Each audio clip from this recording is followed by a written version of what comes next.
Hurricane Helene hit Greenville, South Carolina early Friday morning on September 27th. By 7 in the morning, the power went out.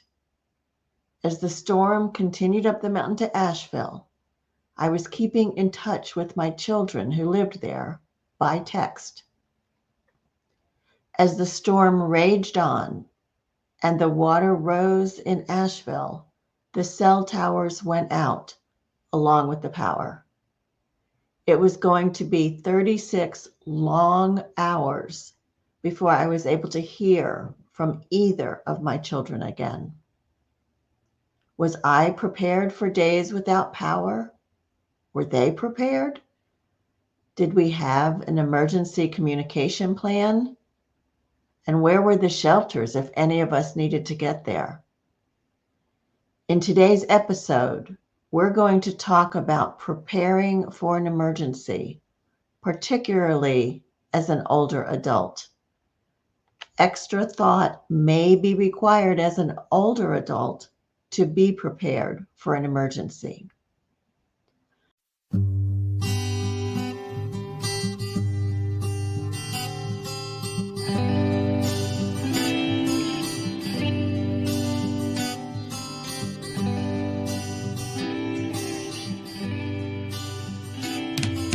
Welcome to Boomer Banter, the podcast where we have real talk about aging well. My name is Wendy Green, and I am your host. I should have known better. I grew up with hurricanes in Miami, and in a previous life, I was director of training for a risk management company. My department provided specialized training to people traveling to remote parts of the world, including what to do in case of a fire or a terrorist attack or weather events that might affect someone staying in a hotel. But for this storm, I was barely prepared. I had brought in loose items that outside might blow around, but I did not have extra water, extra batteries, or any of the other things we're going to talk about today. So let's dive in. There's another hurricane heading towards Florida. I just saw that it's a Category 5. So I hope everybody there is listening and is prepared. Because rarely are we prepared for an emergency, even when we know how to be. A house fire or a fire coming down from a mountain into a canyon where you live, a flood, an earthquake, or tornado, or a hurricane. For some of these emergencies, we do get prior warning. Others we do not. And that is one of the reasons why it's so important to be prepared ahead of time. Many episodes of Boomer Banter talk about preparation. To age well, we prepare financially. We make plans for end-of-life care. We prepare to age as healthfully as possible. Emergency preparedness is another type of preparation that we rarely think about. So let's start with the basics. Number one, what do you need to do for your own personal health? If you have limited mobility, if you're ill, if you live alone, you need to think about your own personal health first. If you have medications that you must take, or if you're tied into an oxygen machine, for example, you have to look at those things and say, what do I need to do to stay resilient from loss of medical supply or loss of power? What do you need to do for your own personal well-being? That has to be number one, period. That has to be number one. I live alone. Fortunately, I have no mobility problems, but when the power went out, I'm embarrassed to admit that I struggled to have enough upper body strength to open my garage door. I could have, possibly should have, opened the garage door ahead of time, just in case the power went out. Yes, everything might have gotten wet, but it is better than having my car trapped in the garage. I don't live near a river, so I was not worried about flood waters sweeping my car away. If I were concerned about flooding, I would have considered leaving. The number 2 thing beyond your personal health is your personal safety. What are you going to do, depending on what the emergency is, to have your personal safety protected? If you do nothing and you're hurt or injured or, God forbid, killed, there's no coming back from that. And this is where it gets complicated. This is where you have to think about where you live and what you might be susceptible to. Do you live where floods could happen? Fire in the timber around you, hurricanes, tornadoes? Do you know if there's a chemical manufacturing plant near you or nuclear facilities? You have to know your context to understand what you should be concerned about and be prepared for. Your safety is the important thing. So let's think about this. If you're in an area prone to hurricanes or tornadoes, look at your house and ask yourself, where's my safe place? The Weather Service always advises to get into a windowless bathroom and lay in a bathtub. But what if the weather forecast is like what we just experienced here in the upstate of South Carolina and western North Carolina? The forecast for high winds and lots of rain and trees down and flood warnings. Do you have a hardened, safe room in your home with emergency power backup? FEMA recommends what they call safe rooms. These are like concrete block rooms built inside of your house, maybe under your house. These offer near absolute protection, which means the occupants of a safe room built according to FEMA guidance will have a high probability of being protected from injury or death. But most homes don't have safe rooms. It would be good to find out if any hospitals or schools or even neighborhood associations have installed a safe room that you could use. But since most homes don't have their own safe rooms, don't let yourself get into a life-threatening situation, particularly if you are lacking mobility, live alone, or are dependent on electricity to keep you alive. The Weather Service puts out warnings about what is to come. They don't always get it right, but we all know that storms are getting stronger. It's better to err on the side of caution. If you don't have a safe room and emergency power backup, and the Weather Service is putting out evacuation warnings, get out before the storm. Don't be cavalier about it. Get out. So how do you find a shelter or a safe place to go to well in advance? Okay, write this down. The Office of Emergency Management in each state will have information about shelters that are open. Remember that emergency workers may not be able to reach you during the event. You may be stranded or trapped for several hours or even days. Prepare before the emergency event to get out and get to a shelter. Your personal safety, as I said in the beginning, is of the utmost importance. If you need a ride, ask a neighbor, call an Uber, call a taxi. There are ways to get to the shelter. So the next question is, what do you take with you? Well, when I worked for this risk management company, we would advise people to pack what we called go bags. Most of us don't even think about this. but I'm going to tell you what you should put in your go bag. You want to have medicine. If you are supposed to take medicine every day, have your medicine that will last at least several days. In fact, I've heard it suggested that you have enough medication in your go bag to last at least a month. Many people order their pharmaceuticals by mail, and you typically get 3 months supply at one time.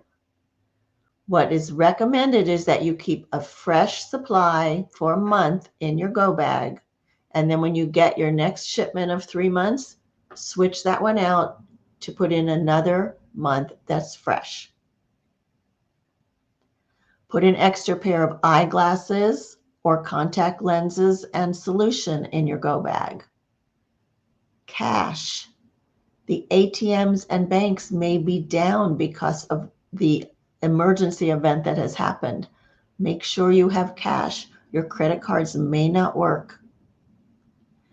And then in a waterproof container, put your important documents, like your health insurance cards, an ID, your advance directive, your contact names along with their phone numbers and their email information. These can all be copies. You don't have to put the originals in there, but you also want to keep the originals in a safe, waterproof, and fireproof container. In your go bag, you're going to want your battery-powered radio and flashlight with extra batteries. So if the power goes out, you still will know what's going on around you. You want a charger for your cell phone, and preferably a battery backup charger.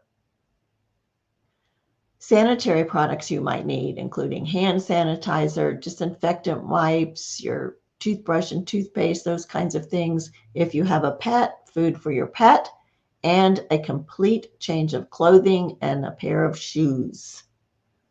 And then once your go bag is packed, put it in a location where you can grab it and go and get out in a hurry. Probably near your front door is the best place for it.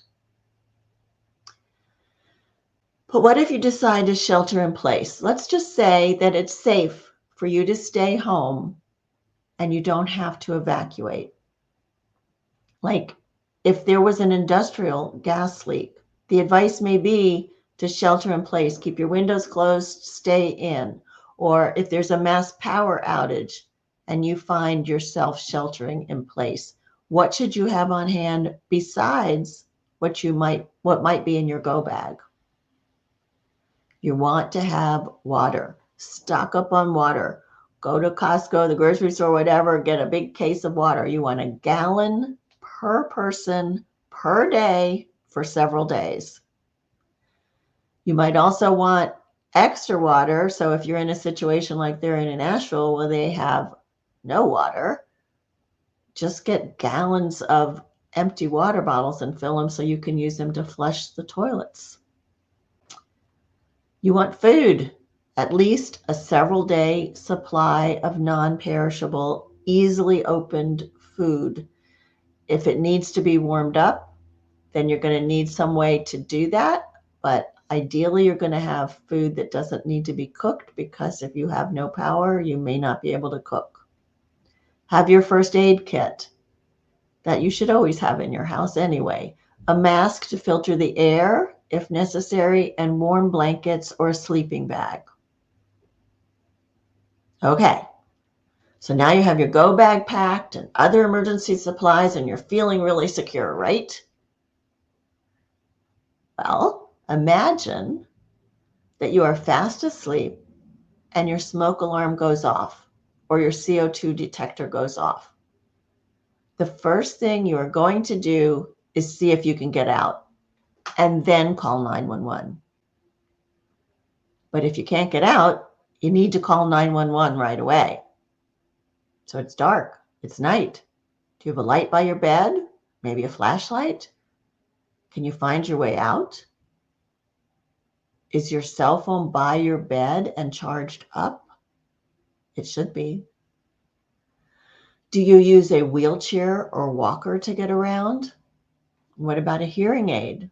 Is that by your bed so you can grab it so you can hear when you call 911? Many older people struggle with using their phones. My mother has an iPhone that transcribes voice to text because hearing is a problem. But first, she has to connect to the phone, then she has to be able to see to dial, then she has to be sure the voice to text is turned on. I did learn, though, that with the iPhone, you can mash the side button 5 times and it will give you the option to send a call for help. We're talking about emergency situation. Are you going to remember that that option is available? There are 2 other choices that you might decide to have by your phone, by your bed. Maybe you would have a landline. I know most of us have done away with our landlines, but guess what? A landline will still work if the power goes out because the power comes from the phone company. Of course, if the phone lines are down, it's not going to work.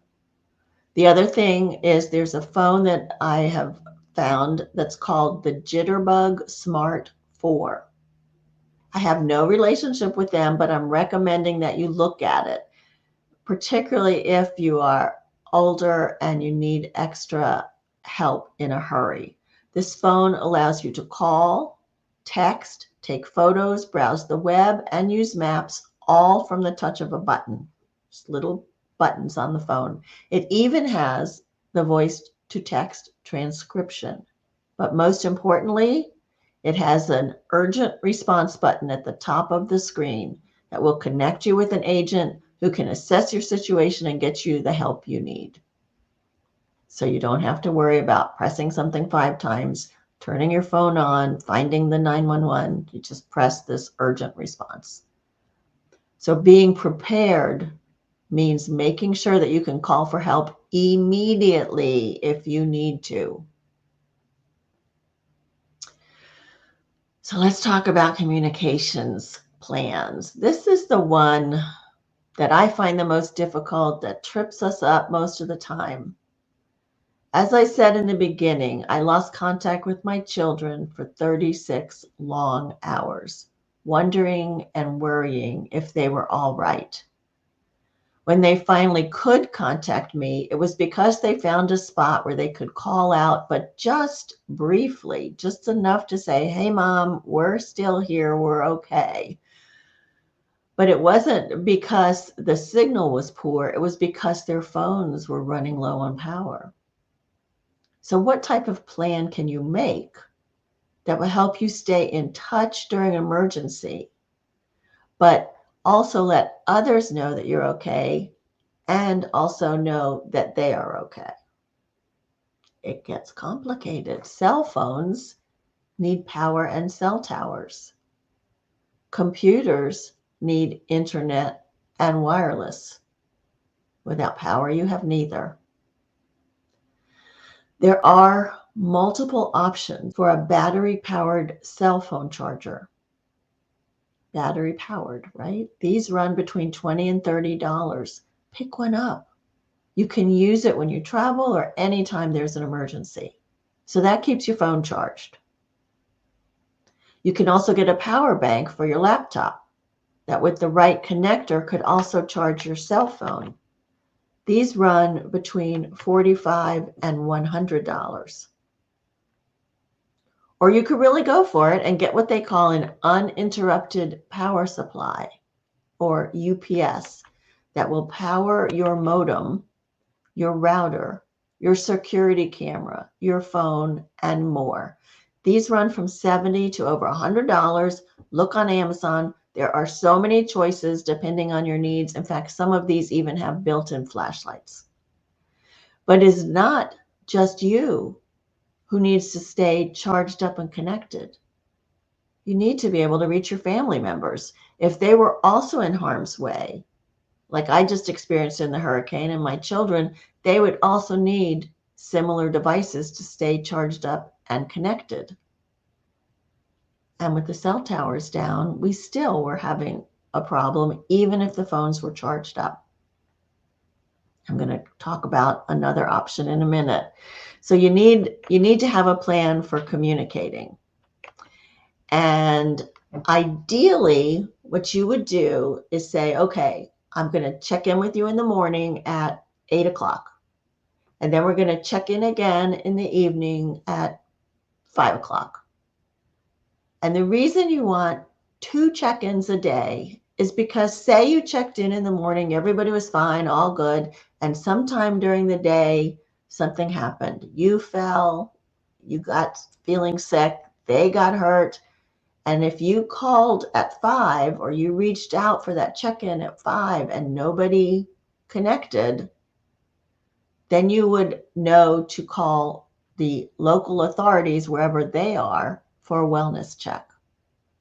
So talk to your family about scheduling a communication plan where you have these 2 check-ins. And by the way, SMS, which is text messaging, always goes through. Maybe not right away, but eventually it will reach someone. And I saw this proof of this during this storm when I would text with the kids, and like I said, 36 hours, but eventually they did get my text. And I certainly wasn't calling for a wellness check at that point because there was nothing to call. Some people also choose an out-of-town person as their point of contact. So say I chose my cousin Jenny to be the person we all called. Then when we reached her, she could let us know if she had heard from the other family members and if they were all right. Communication plans are challenging. They are tricky, and your family needs to agree on it, and you need to really have a serious conversation to make sure everybody is on board with what the communication plan is going to be. It's also important for you to make sure you have emergency alerts enabled on your phone. You need to know immediately if there are tornado warnings or fire warnings and what the evacuation instructions might be. If you're unsure if emergency alerts are set up on your phone or how to do this, ask someone to help you set them up. There depends on your phone. Finally, I said, if the cell towers are down, you're out of luck, right? But there is another option, and that is the satellite communication.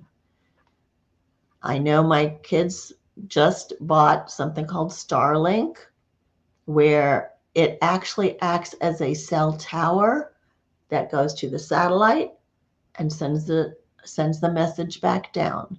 So if you choose to buy a satellite communication device, you would still be able to be connected via satellite.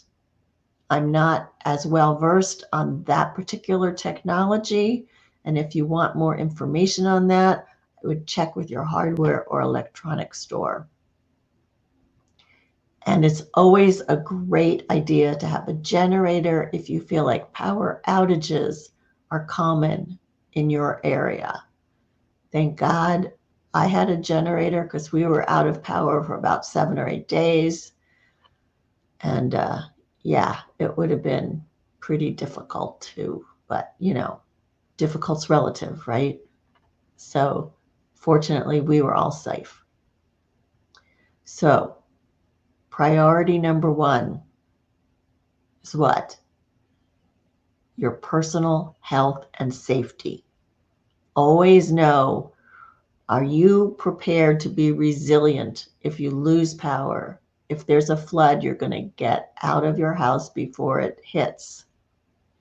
If you're not going to leave and seek shelter, make sure you're prepared. Make sure you have plenty of water and canned goods and medicine and batteries to last you for several days. Have a flashlight with fresh batteries. Have a portable radio. Make sure your cell phone is charged. If you're going to evacuate, be prepared. Have your go bag packed. In fact, pack it now when you get off this podcast. Know where your emergency shelters are and have your communication plan worked out. Make sure you have a plan for your pet. Preparation is the key to saving your life. I am going to put some links in the show notes. FEMA has a checklist guideline that you can download from FEMA.gov. Just search checklist guideline for emergency preparedness and you will find it. Again, I'm going to put that link in the show notes. And there's another site called ready.gov/kit that gives you a lot of recommendations about the things that you are going to want to put in your go bag or in your emergency preparedness kit. I would love for you to become part of the Boomer Banter Real Talk About Aging Well community. You can join us by going to the website, heyboomer.biz, and click on Connect with Us. And then you'll know about all the things that we're doing and everything that's coming up.